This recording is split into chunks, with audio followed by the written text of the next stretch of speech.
En 1800, nous étions 900 millions d'êtres humains sur Terre. Aujourd'hui, notre planète abrite 7,8 milliards d'habitants. 80% des ressources naturelles sont consommées par 20% de la population mondiale.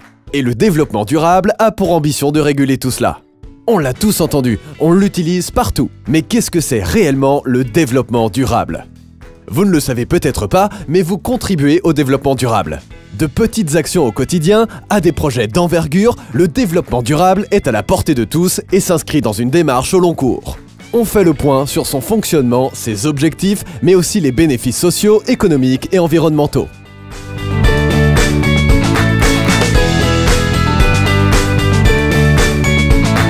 Le développement durable, c'est l'idée que l'on peut vivre aujourd'hui de manière responsable, sans compromettre l'avenir des générations futures. Derrière ces termes, il y a une logique de long terme. Selon ce concept, on peut donc répondre à nos besoins actuels en laissant la possibilité à nos enfants de répondre aux leurs.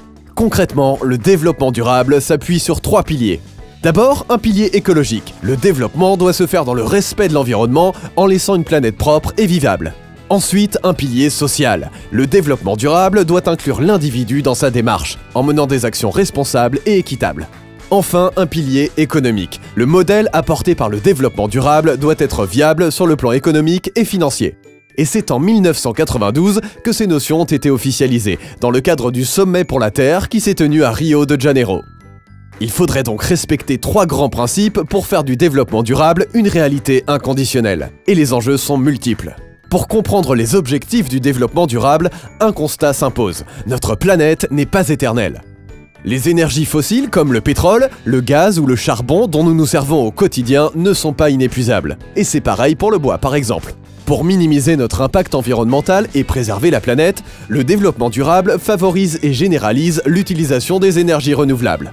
Solaire, avec la lumière et la chaleur du soleil, éolienne avec le vent, hydraulique avec l'eau, géothermique avec la chaleur dégagée par le sol, les solutions sont multiples et on parle alors de transition énergétique. Mais ce n'est pas tout, il faut aussi protéger la faune et la flore, la biodiversité dans son ensemble, car une espèce animale ou de plante disparaît toutes les 20 minutes.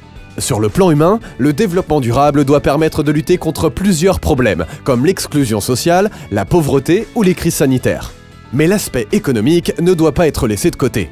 Si le système n'est pas viable, impossible de financer des actions respectueuses de l'environnement ou nécessaires pour lutter contre les problèmes sociaux et les inégalités. La finalité? Améliorer notre qualité de vie tout en disposant d'un modèle stable et d'une planète en bonne santé. Le tout en voyant les choses sur le long terme. Le développement durable doit fonctionner pour des décennies, voire des siècles à venir. Vous l'aurez compris, les enjeux du développement durable sont multiples, et c'est d'autant plus important pour rendre le concept concret dans la vie de tous les jours. Des plus hautes instances de l'État à n'importe quel citoyen, en passant par les collectivités, tout le monde est concerné. Chacun peut participer et contribuer au développement durable. Économiser l'électricité, l'eau ou le chauffage à la maison, c'est déjà un bon début. Vous pouvez aussi limiter votre consommation d'emballage en plastique ou favoriser les aliments bio. C'est le principe de la consommation responsable. Une vidéo est d'ailleurs disponible sur notre chaîne et vous livre des conseils pratiques pour une vie sans plastique. Rien de plus simple, vous verrez. Installer des panneaux solaires photovoltaïques sur le toit de sa maison pour produire sa propre électricité, c'est encore plus fort. Mais cette solution reste peu accessible au grand public.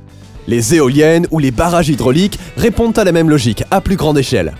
L'hydroélectricité est d'ailleurs la 3e source de production d'électricité en France, et la première grâce aux énergies renouvelables. Mettre en place le développement durable est donc possible à n'importe quelle échelle. Les bénéfices à en retirer peuvent d'ailleurs être spectaculaires. Les enjeux du développement durable sont nombreux, tant sur le plan environnemental que social ou économique. C'est en ce sens que la loi anti-gaspillage, adoptée début 2020, comprend de nombreuses mesures pour donner plus de sens à notre consommation. L'objectif, passer d'une économie linéaire qui prévoit d'extraire, fabriquer, consommer et jeter, à une économie circulaire, plus respectueuse de l'environnement et de l'humain, tout en conservant une logique économique. L'économie circulaire, ça consiste à maximiser le recyclage des déchets, optimiser les ressources utilisées et réduire les déchets. Elle peut aussi avoir un impact social important en créant des emplois utiles à tout point de vue. Voilà le principe d'un circuit de production en forme de cercle vertueux. Réduction des déchets et du gaspillage, meilleure insertion sociale et professionnelle, modèle économique viable et pérenne. Et la pratique peut aussi s'inscrire en entreprise. C'est le principe de la RSE, ou responsabilité sociétale des entreprises. Souvent définie par une charte signée par la direction, les employés, voire les partenaires commerciaux, elle vise à produire plus proprement, garantir de bonnes conditions de travail, s'inscrit dans un cadre économique pérenne et stable ou favorise l'emploi local par exemple. Renseignez-vous pour savoir si votre entreprise est concernée. Près d'un travailleur sur deux ne sait pas qui a la charge de la RSE dans son entreprise. Sur le plan individuel, une multitude de petites actions peut avoir un impact significatif. 40% du plastique utilisé en Europe était destiné aux emballages en 2018. Et un Français avait une empreinte carbone moyenne de 11,2 tonnes la même année. La preuve que beaucoup reste à faire pour parvenir à un modèle de développement durable idéal et pérenne. À vous de jouer!